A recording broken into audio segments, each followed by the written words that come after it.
আরো বিভিন্ন রকমের কাজ, সেসব ফেলে আজকের একটা দিনে এসেছে, অনেকের এই জায়গাতে এসেছে।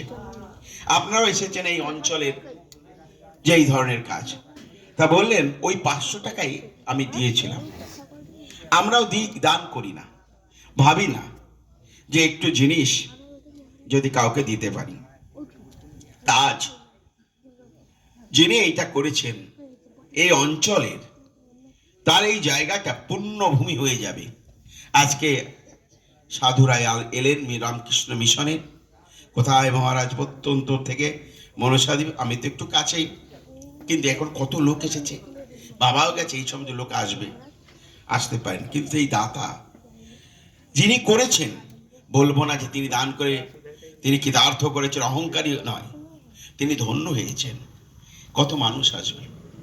তাই যাই হোক, এখন আমি একটু তো বলতে হবে এই শ্রীরামকৃষ্ণ মা সারদা নাকি খিদে লেগ পেয়েছে, সব খেতে হবে, মুখটা শুকিয়ে যাচ্ছে তো সব, যে শুনবো এরপরে আবার যদি বলে, হ্যাঁ না সবাই বলছে নাকি যে একটু বলি, ইচ্ছা না থাকলেও বলতে হবে।